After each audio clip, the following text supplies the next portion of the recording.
Grateful you could stay on. I am Pious Kojo Backah. On to our very first story.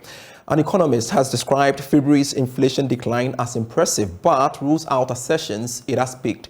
Now, inflation for the month of February slowed down to 52.8% from 53.6% in January that was recorded. Now, the reduction is as a result of the drop in the cost of transportation and other non-food items. Speaking earlier on the marketplace, research lead at GCB Capital, Courage Boti, said the current trend does not mean we are out of the woods yet.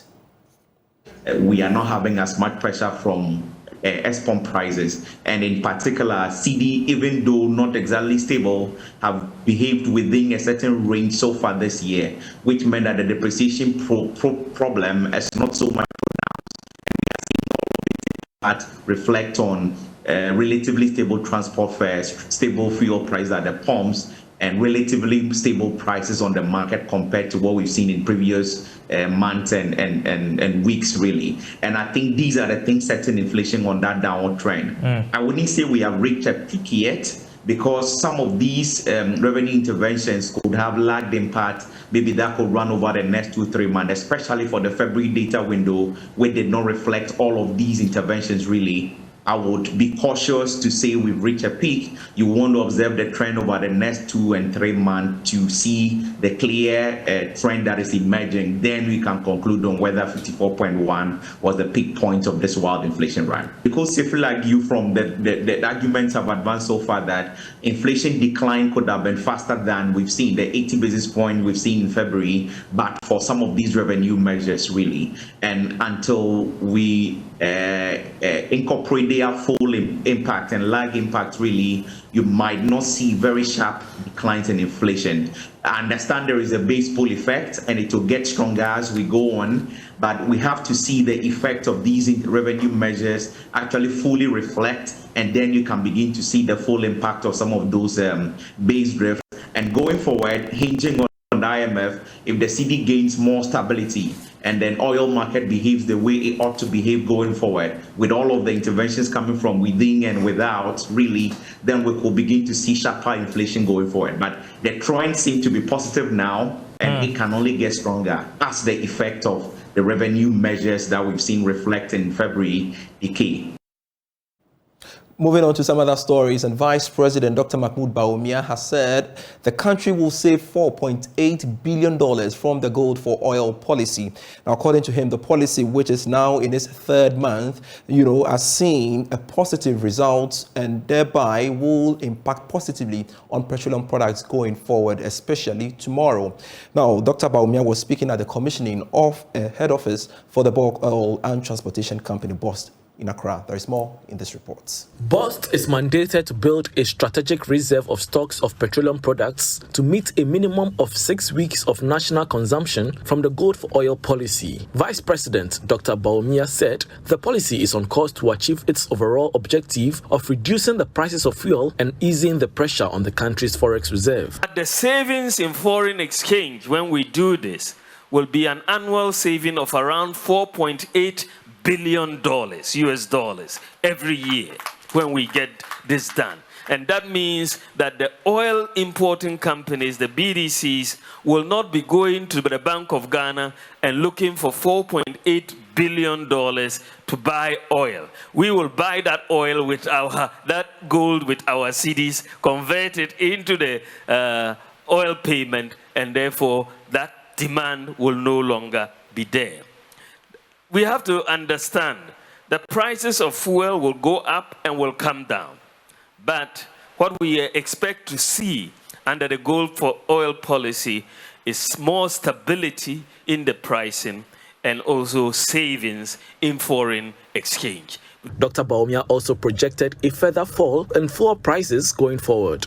I've been told that next week we are likely to see fuel prices fall again as a result of this policy.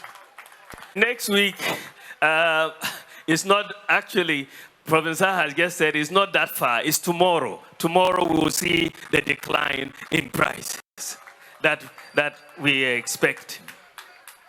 I mean, this is remarkable. 2.5 months ago, you had 23 cedis per liter. Today you are at 12 cedis and falling.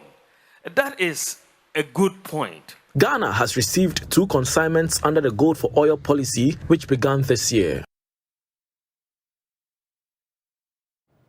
Now, government may have to reconsider the use of local materials as well as local contractors in the quest to reduce the cost of constructing railway in the country.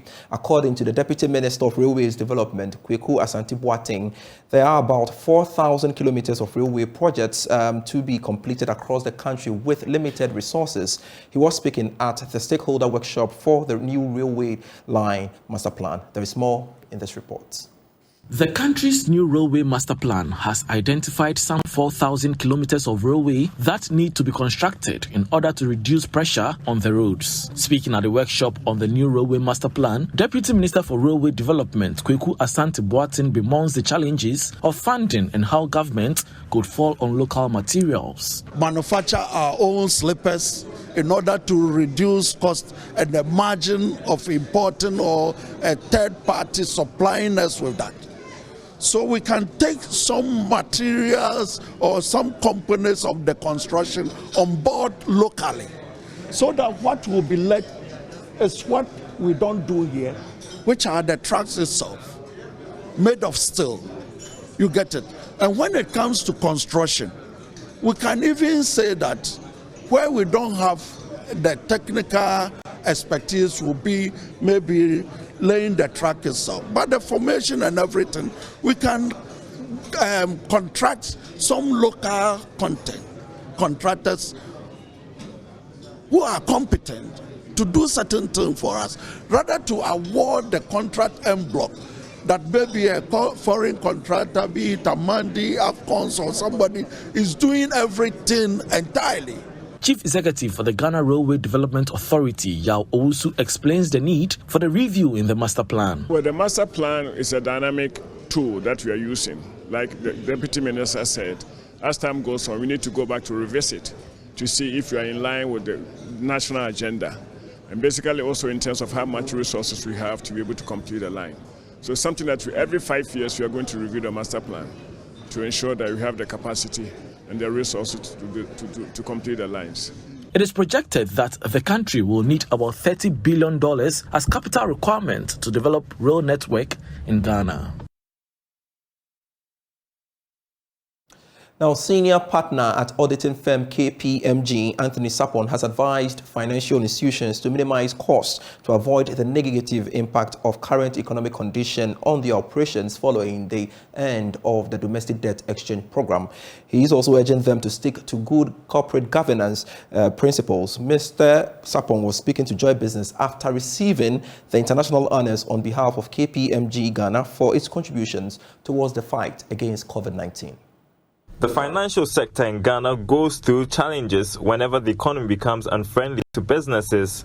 According to senior partner for KPMG, Anthony Sapon, good corporate governance structures will strengthen the operations of banks to stay afloat after the successful completion of the domestic debt exchange program and other government policies. So collapse of businesses and institutions continue to happen throughout history, today and also into the future. What is important is that for all collapses, we all learn from it. One is in terms of appropriate governance structures. Normally, when you have governance structures, they help you to be able to avoid or notify early pitfalls. The second is risk management, or in simple terms, not punching above your weight. There are sometimes businesses fail because they take on more than they can cover. And therefore, if you stay within your limit and your strength, you will again be able to weather the storm. And then the third one is always keeping your good resources and making sure that they act properly. Mr. Sapon spoke to Joy Business after receiving the honors for KPMG's contribution towards the fight against the COVID-19 pandemic. The COVID-19 pandemic was such an attack on both the country and world level, which impacted the survival of humanity and each individual and families.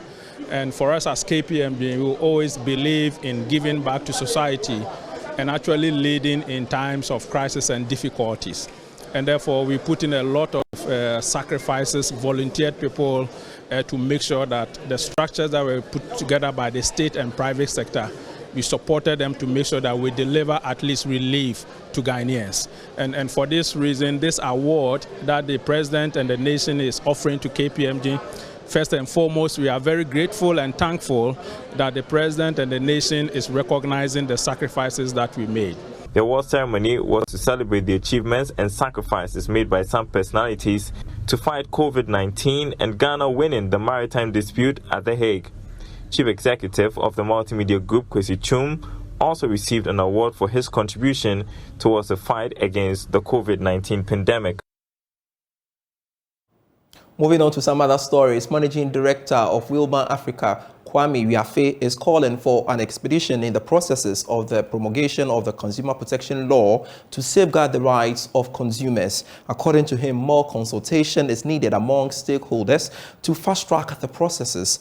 Speaking at the Chartered Institute of Marketing Ghana's breakfast panel discussion in line with the World Consumer Rights Day, which of course is today, he encouraged players within the space to protect consumers.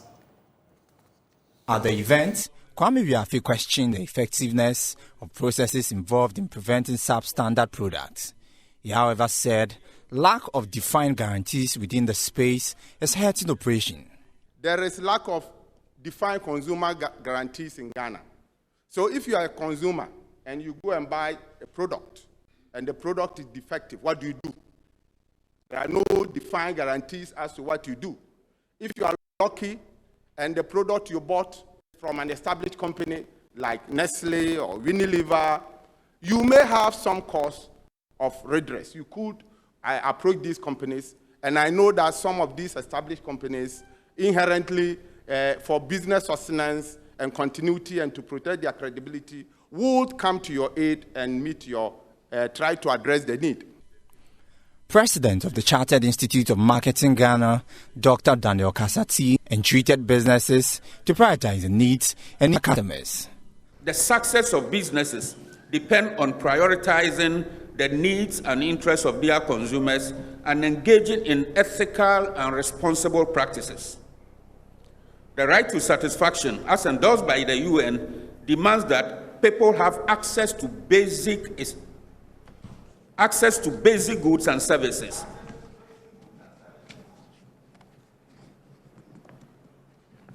Adequate food, clothing, shelter, healthcare, education, electricity, water, clean air, fresh water, unpolluted rivers, undegraded lands and forests. The World Consumer Rights Day is an annual event celebrated to raise awareness about consumer rights and needs.